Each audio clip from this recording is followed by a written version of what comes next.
광복 80주년 맞아서 뜻깊은 날들을 보내고 계실 줄로 믿습니다. 오늘 오전에 경축식이 세종문화회관에서 열렸습니다.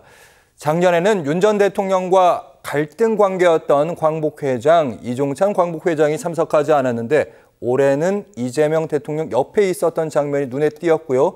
그리고 뉴스의 중심에는 이재명 대통령의 경축사가 있습니다. 북한에 대한 메시지, 일본에 대한 메시지 모두 다 담아져 있습니다. 먼저 북한에 대한 메시지 저희가 좀 살펴보면 적대적 행동을 하지 않도록 하겠다 이 얘기 있었고요. 나는 오늘 그 이재명 대통령의 이 경축사를 솔직히 그 뉴스를 통해서 접했어요. 그걸 정말 충격받았습니다. 이 무슨 이런 말씀을 했느냐. 가령 윤석열 대통령이 헌법에 규정이 되어 있는 비상계엄의 요건을 제대로 지키지 않았다 해서 내란죄로 구속을 시켜놓았습니다. 그리고 파면을 했잖아요. 그런데 이재명 대통령은 헌법 4조를 정면으로 위반한 거예요. 그리고 이 헌법 4조가 정하고 있는 것은 굉장히 중요한 부분입니다. 뭔가 하면 우리는 통일을 지향한다. 그 통일이 무슨 통일이냐면 자유민주적 기본질서 아래 평화 통일을 수립하고 그 정책을 수립하고 추구한다는 거예요. 맞아요. 그렇게 되어 있단 말이에요. 그러면 북한 체제가 지금 반생명적이고 반인권적이고 반민주적인 체제라는 것은 전 세계가 알고 있습니다. 그 유엔에서 그 북한 인권 선언을 하잖아요. 그런데 북체제를 존중한다고 얘기를 했어요. 첫째. 북체제를 존중한다. 그 말은 뭔가 하면 반민주적이고 반세계적이고 반생명적이고 그렇다는 얘기입니다. 난 그래서 깜짝 놀랐어요. 북한 체제를 존중을 한다? 역대 대통령들이 아직까지 북한 체제를 존중한다는 표현을 쓰지 않았습니다. 제 기억으로는 어느 대통령도 문재인 또 노무현 또 김대중 또 어느 대통령 또 북체제를 존중한다는 얘기를 하지 않았어요. 다만 김대중 대통령은 북한 체제하고 우리하고 어떤 공정 관계를 얘기를 했습니다. 그 낮은 단계 북한의 그 통일 정책 있잖아요. 그렇죠. 이 낮은 단계 연방제 그리고 우리의 남북 그 연합 이것이 서로의 공통점을 인정한다. 있다. 뭐 이 얘기를 해서 그때도 엄청난 논란을 불렀거든요. 그런데 지금 북체제를 존중한다 이래 버린 거예요. 거기에다가 아주 중요한 또 뒷말을 붙입니다. 흡수 통일을 추진하지 않겠다. 그렇죠. 언뜻 들으면 우리는 진정하지 않습니다. 뭐 이런 얘기로 들린다고 생각하는데 이거야말로 정면으로 헌법을 위반한 겁니다. 이게 왜냐하면 자유민주주의 기본질서 아래 평화 통일 이거 딱 정해놓았잖아요. 그 말은 무슨 말입니까? 북한이 반자유민주적 체제를 유지하고 있는 한 우리는 흡수 통일을 할 수밖에 없는 거예요. 결과적으로 북한이 스스로 무너지든 뭐 어떻게 되든 간에 북한 체제로는 통일을 하지 않는단 말이에요. 우리의 자유민주적 체제로 통일한다는 말은 무슨 말입니까? 북한이 우리의 체제로 들어와야 된다는 얘기잖아요. 바꿔 말하면 우리 헌법이 그렇게 정하고 있는 거예요. 그러면 대통령이 흡수 통일을 추구하지 않는다 이렇게 말을 할 때는 적어도 깊은 고뇌의 끝에 나온 말이어야 합니다. 그런데 그게 아니에요. 지금 북체제를 존중하고 흡수통일을 추진하지 않는다는 말은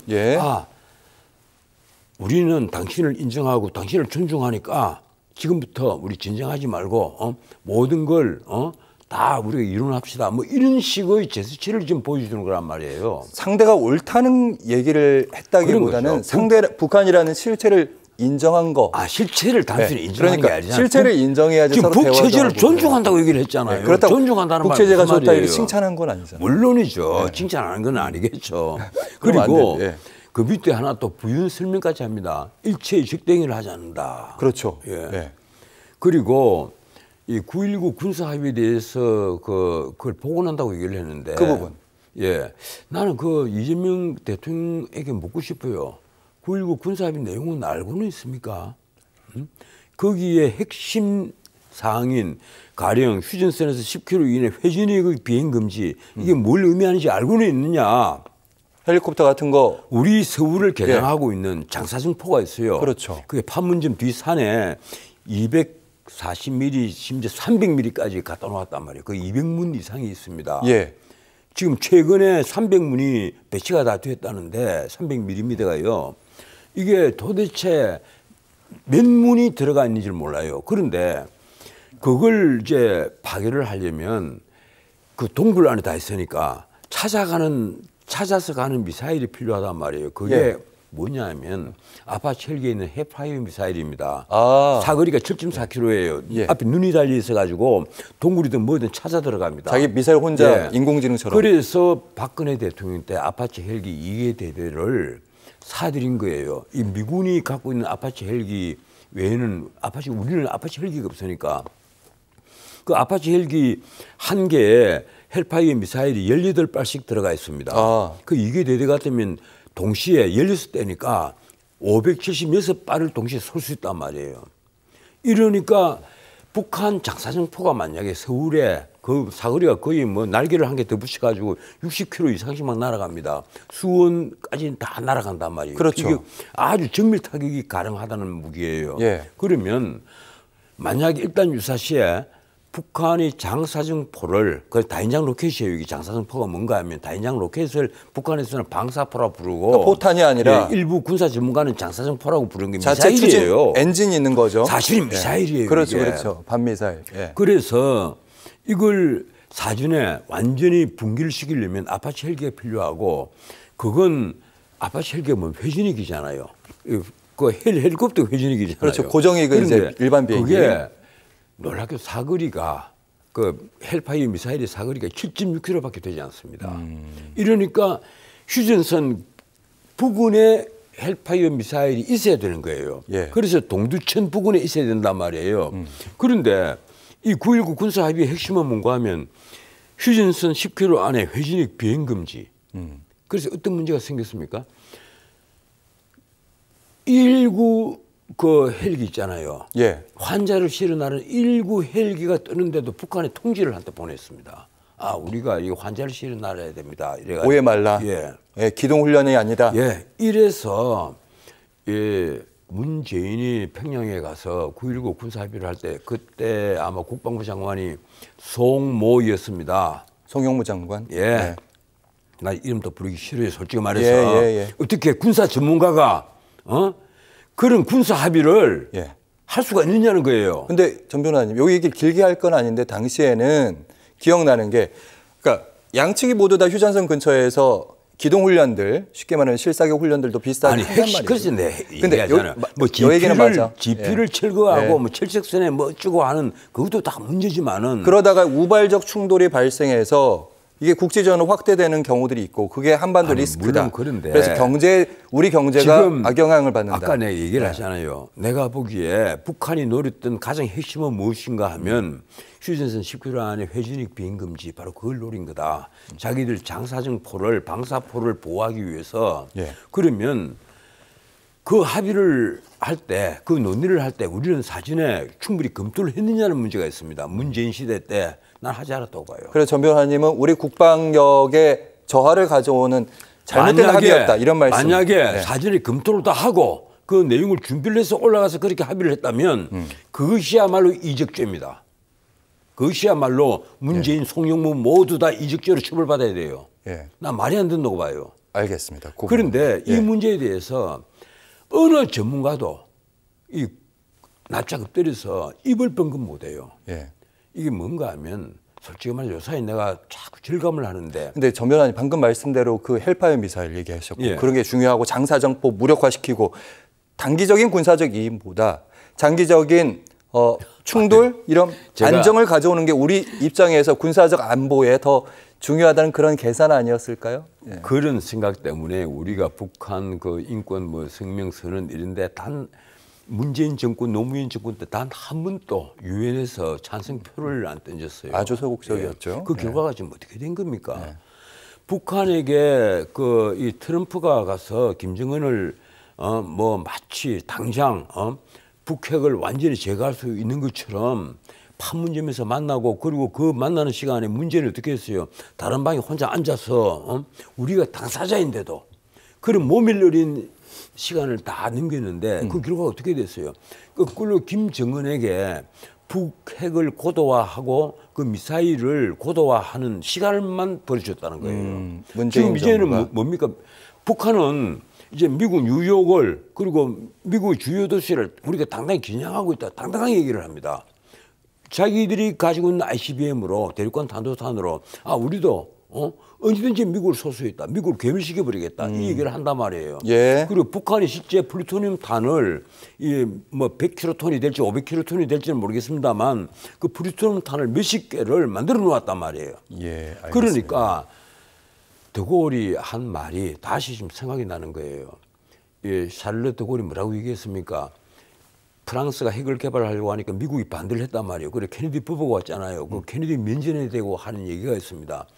미국은 파리를 위해서 뉴욕을 희생하지 않을 것이다. 그래서 우리는 핵을 개발할 수밖에 없다. 이 얘기를 하는 겁니다. 알겠습니다. 그러니까 그런데 지금 전 변호사님 저희가 뒤에 할 얘기가 조국 전 대표 사면도 얘기해야 되니까. 8.15 경축사는 우선 반민주적이고 반세계적이고 반생명적인데 무엇보다도 위헌이다.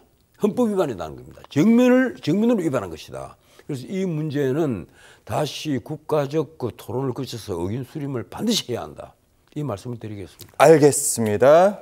자, 북한에 대한 메시지 있었고요. 일본에 대한 메시지도 있긴 했었는데 그거는 다음에 한번 점검해 보도록 하겠습니다. 정상회담이 있으니까요. 그리고 대한민국 80주년 광복절 0시에 조국 혁신단 대표가 열었다고 해도 과언이 아닙니다. 남부구치소에서 출소했죠. 특별사면됐습니다. 영상 준비했습니다.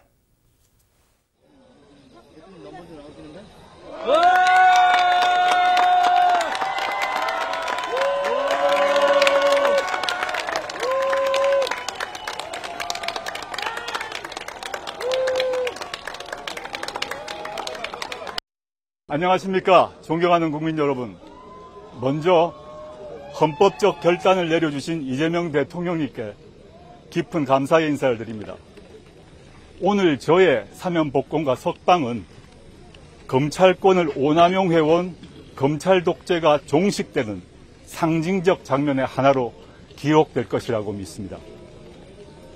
복당 조치가 이루어지면 더욱 겸허한 마음으로 더욱 낮은 자세로 국민 속으로 들어가겠습니다. 말씀을 듣고 정치를 하겠습니다. 조국 대표의 특별 사면 출소하는 장면 오늘 0시에 있었던 장면입니다. 출소하는 모습을 보시면서 절반쯤은 아마도 잘 됐다 이런 판단을 갖고 있는 것 같고요. 절반쯤은 불편한 감각을 가지고 있는 것이 현실입니다. 저희가 여론조사를 잠시 후에 나타내 보이긴 할 텐데 전 변호사님 검찰권 남용, 검찰 독재의 종식을 선언하는 그런 상징적인 날이 될 것이다 이런 얘기였습니다. 조국은 검찰권 남용 얘기를 했는데 이 일이야말로 이재명의 사면권 남용이다. 사면권을 남용한 거예요. 형기 3분의 1, 정확히 33%를 지내는데 문제는 조국이 마치 영웅의 귀환처럼 이제 행동을 한다는 겁니다. 그런데 참 재미있어요. 이 자신의 사면된 것을 어떻게 표현했는가 하면 이재명 대통령의 헌법적 결단이다. 야, 나 충격받았습니다. 또 그 사이 이 말들 들어보면 깜짝깜짝 놀라요. 이게 무슨 얘기인가? 헌법적 결단이다. 어떻게 해석하세요? 도무지 해석이 안 되는 얘기입니다. 자기의 사면이 파렴치 범죄를 저지르고 2년 징역을 받아서 감옥에 간 사람을 마치 정치범인 것처럼 석방을 시키는데 그걸 두고 헌법적 결단이라고 하면 깜빡 속았지 뭐 이런 얘기입니까? 왜 이 헌법적 결단이라고 얘기를 하는 거예요? 거기에다가 나와서 연설을 하면서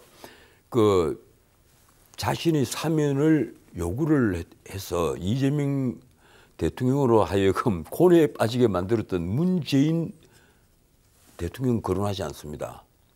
그렇죠. 이재명 대통령 얘기 많이 했습니다. 인사말이 쭉 보면 종교계 인사, 시민사회 원로, 전직 국회의장 이 얘기 다 하면서 문재인만 속 빼버렸어요. 왜 뺐을까요? 난 도무지 그 좀 또 이해가 되지 않고. 언급하면 또 논란을 부르니까 빼지 않았을까요? 배려하는 차원에서.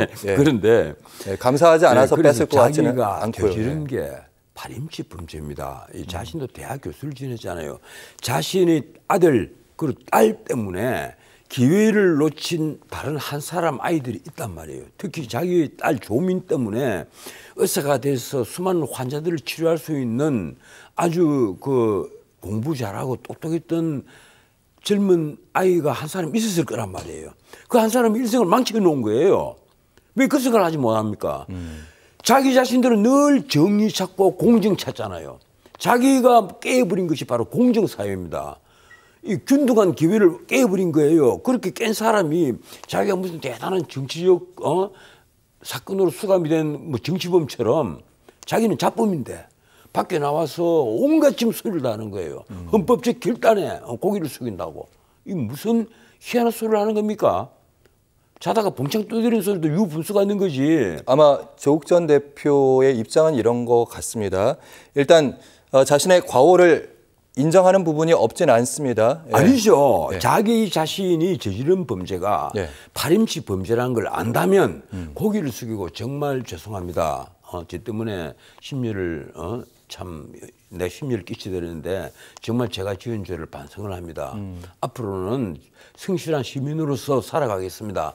이렇게 고개를 숙여야 그게 정상적인 인간인 거예요. 근데 자기가 무슨 정치범처럼 이 헌법적 결단에 정말 고개를 숙인다. 그리고 자기를 석방하도록 해주는 우리 사회 원로들, 전직 국회의장 이런 유명한 사람들 뭐 이름 실명은 안 됐습니다만 쫙 거론하면서 자기를 띄우는 거예요. 예. 그래서 정말 고맙다. 그리고 검찰은 오남용 이거 반드시 바로잡아야 된다.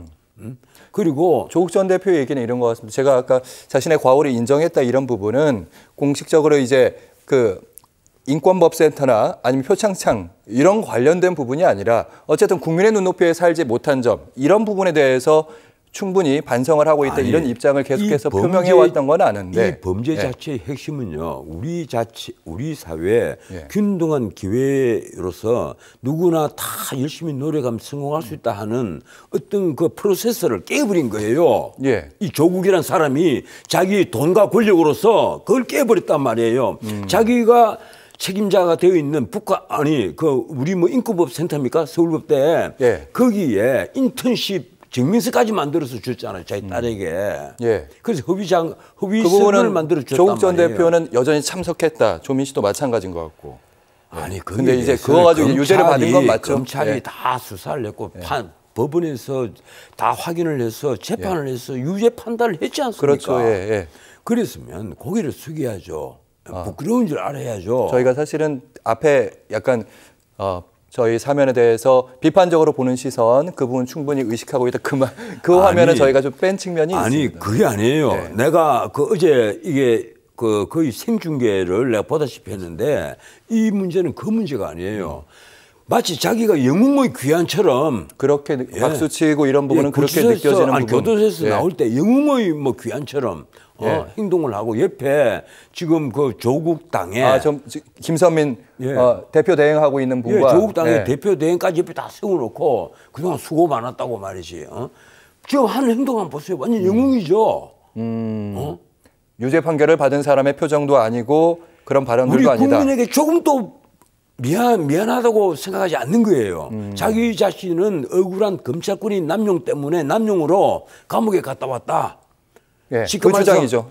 홍준표식으로 표현을 하자면 우리 집안을 도륙내는 윤석열 검찰 권력의 남용 때문에 내가 억울하게 감옥에 갔다 왔다. 이 얘기를 지금 하고 있는 거란 말이에요. 그러니까 그 조국 전 대표의 말했던 부분을 좋게 해석을 해보자면 이런 측면이 있었던 것 같아요. 어쨌든 자기에게 과오가 없는 것은 아니었는데 거기에 대해서 검찰이 수사를 들이댔고 펀드부터 시작해서 쭉쭉쭉 입시 비리까지 가고 웅동학원까지 가고 온 가족에 대한 수사가 이어졌는데 이거 지나친 검찰권의 개인의 인권에 대한 지나친 침해 아니었을까?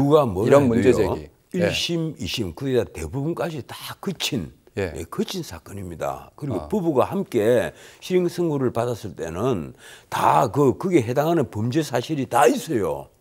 그리고 그 부분을 제가 인정하지 않는 건 아닌데. 그리고 또 하나 조국은 자기 그 부모가 만든 웅동학원 우리 사회에 환원하겠다 그랬잖아요. 웅동학원도 문제가 많이 있으니까. 그런데 그 사회에 환원한다는 웅동학원도 지금 환원하지 않고 있습니다. 그러니까 내가 보기로는 조국은 우리 사회 공인이 되기에는 제 생각이 좀 그래요. 예, 앞으로 좀 더 지켜봐야 할 문제가 있다. 지켜본다 하시는 말씀은 적어도 긍부정에 다 열려 있다. 적어도 예, 자기 자신이 다시 정치에 복귀하기 위해서는 자기 자신이 그랬잖아요. 오늘 반대 세력도 전부 다 안고 가고 그것도 경청하겠다. 그럼 제 얘기도 좀 들어달라는 겁니다. 자기 자신이 범죄가 무슨 파렴치 범죄라는 것부터 인정을 해야 돼요. 더 낮은 자세로 가야 된다. 내 딸 때문에, 내 아들 때문에 기회를 놓친 다른 집의 아들, 딸에게 정말 미안하다. 앞으로는 정말 공정한 사회의 일원이 되도록 내가 노력하겠다. 이렇게 반성하는 것부터 보여줘야죠. 그게 1번이다. 전략적으로도 그게 당연하죠. 옳고 도덕적으로도 그게 옳다 이런 말씀이세요. 그런데 뭐 어떻든 아마 이재명은 지금부터 고민이 많을 겁니다. 왜 그런가 하면 조국이 이제 2인자의 위치로 올라설 것이냐 아니냐. 당장 조국 혁신당과 뭐 당 통합 문제까지 나올 거란 말이에요. 정치적으로. 그런데 제가 이제 한 말씀 드리는데 조국이 만약에 여기서 그 자기 자신의 권리를 찾겠다 이래서 그 튀어나가는 순간에 나는 조국은 몰락한다고 봐요. 오히려 조국이 여기서 겸손 모드로 들어가고 그리고 나는 2인자가 안 되어도 좋다. 5인자, 10인자라도 좋다. 이렇게 가면 조국은 어쩌면요. 차기 주자로 우뚝 솟아오를 겁니다. 아, 그렇습니까? 예. 그래서 지금 조국이 이제 어떤 전략을 쓰느냐에 따라서 앞으로 전국이 요동칠 가능성이 있다. 오늘 아까 그 인터넷 신문을 쭉 보니까 지각 변동이라는 놀라운 용어를 쓴 언론들이 한 2군데가 있어요. 지각 변동이 벌어질 거다. 아, 조국 전 대표로 복귀로. 권력 지형에 지각 변동이 벌어진다는 거예요. 그래서 내가 참 우리 언론계도 좀 호들갑을 떨고 있다. 조국이라는 한 사람이 나오는데 아니 방금 정 변호사님 호들갑이라고 하셨지만 가장 유력한 차기 주자가 될 거라고. 이유가 딱 하나 있습니다. 뭔가 하면 지난번에 그 뭐 4월달에 있었죠. 보궐선거 담양군수. 민주당이랑 조국당 얘기했잖아요. 그렇죠. 호남에서는 지금 민주당보다 40총선에서도 비례대표표가 더 많이 나왔단 말이에요. 그랬죠. 이러니까 이재명으로서는 조국은 단순한 그 정치인이 어떤 복귀가 아니에요. 나에게 정직이 될 수도 있다 하는 생각을 늘 가슴속에 넣고 있단 말이에요. 당장 지금 이재명에게 큰 앞으로 문제가 3개가 있잖아요. 하나는 미국과의 통상협상, 또 하나는 우리 안보 문제에서 주한미군의 위치가 과연 이제 대북은 뭐 한국이 다 맞고 한국군이 다 맞고 우리는 대중국 역할을 할 것이다. 역할이 완전 변경이 됐단 말이에요. 이런 주한미군의 역할 동맹의 현대와 전략적 유연성 이 문제가 있는데다 또 하나 문제가 또 하나 있어요. 그게 이제 어제 신문부터 나오기 시작하는데 이재명의 3번째 큰 임무가 큰 짐이 뭔가 하면 개헌이라는 겁니다. 개헌을 어떻게 할 것이냐. 당장 다음 총선 때까지 개헌을 해야 된다. 그런데 다음 지방선거에 개헌을 할지도 모르겠다. 그때 해야죠. 그러면 원래 연임을 약속을 했잖아요. 연임하는 식으로 개헌을 한다는 건데. 그렇죠. 지금 우리 헌법으로 하면 우리 헌법으로 치면요. 본인은 출마를 못 합니다. 이제. 일반적인 생각이 그렇습니다. 본인은 우리 헌법에 불치가 당의 그 개헌 당의 대통령은 적용되지 않습니다. 원래. 아니, 글쎄. 지금 그래서 이재명이 어떤 포지션을 취하느냐. 설마 이재명 대통령이 연임한다는 그런 생각, 설마 그런 욕심을 갖고 있다. 어떤 스탠스를 취하느냐에 따라서 앞으로 정말 전국은 요동칠 겁니다.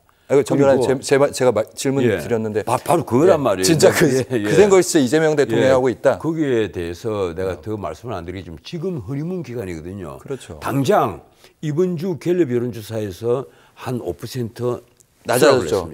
추락을 했고 그리고 반대도 한 그만큼 올라갔어요. 그렇죠. 부정평가 7%인가? 부정평가도 6%인가 올라갔습니다. 맞아요. 그래서 제가 보기로는 한 달 만에 이렇게 이제 내려오고 올라가는데 그 원인을 갤럽은 뭐라고 분석을 했습니까? 사명권 남용이다 이렇게 분석을 했는데 제가 보기에는 그게 아니에요. 아니에요? 허니문 기간이 이제 약발이 떨어지고 있다. 그래서 지금부터 조심하지 않으면 이재명 정권은 급락할 수가 있다는 겁니다. 왜 그런가 하면요. 아직도. 변호사님, 제가 이렇게 조국 전 대표와 이재명 대통령에게 따뜻한 변호사님. 제가 한 말씀만 더 드릴게요. 처음 봅니다. 예. 네, 한 말씀만 더 드릴게요. 예. 아직도 이재명 뒤에 대통령이라는 직함을 붙이기를 저하는 분들, 싫어하는 분들, 아주 의도적으로 붙이지 않는 사람들, 지식인들, 언론인들, 법률가들이 굉장히 많아요. 제가 아는 법률가들 중에 거의 한 절반 이상은 이재명이라고 부르지 이재명 대통령이라고 부르지 않습니다. 지난번에 윤석열 때보다 그게 한 2배가 돼요. 윤석열 뒤에 대통령이라는 이름을 붙일까 말까를 망설이는 분들이 굉장히 많이 있었단 말이에요. 왜 그런지 알아요? 보수를 괴멸시키는데도 보수 후보가 됐거든요. 잠시만요, 전 변호사님. 윤석열 전 대통령 얘기하셨으니까 예. 김건희 여사로 바로 가죠, 저희. 예. 저희가 특검으로 시선을 옮겨보도록 하겠습니다. 김건희 여사의 구속 후에 첫 조사 진행됐는데 그간의 김 여사의 진술을 좀 살펴보시죠. 네, 특검에 나와서는 이제 대부분 진술 거부권을 행사한 측면에 있는데 혐의에 대한 거의 대부분 전면 부인입니다. 공천 개입에 대해서 명태균 씨 얘기 있었죠. 여론조사를 명태균 씨가 주고받은 흔적은 분명히 있습니다. 거기에 대해서 명태균 씨가 직접 자기한테 준 건 맞는데 내가 달라고 한 적은 없다, 지시한 적 없다, 무료 봉사였다는 얘기고. 두 번째, 도이치모터스 주가 조작, 1차 주포인 이정필 씨로부터 1차 주가 조작 당시입니다. 주포라고 해서 주가 조작에 가장 높았던 사람이 이정필 씨인데 이 사람으로부터 2천만 원 상당의 수표를 받은 기억은 있다. 표값이었나. 이 부분은 사실은 김건희 씨가 충분히 준비를 안 한 답변 같아요. 왜냐하면 1차는 그렇죠.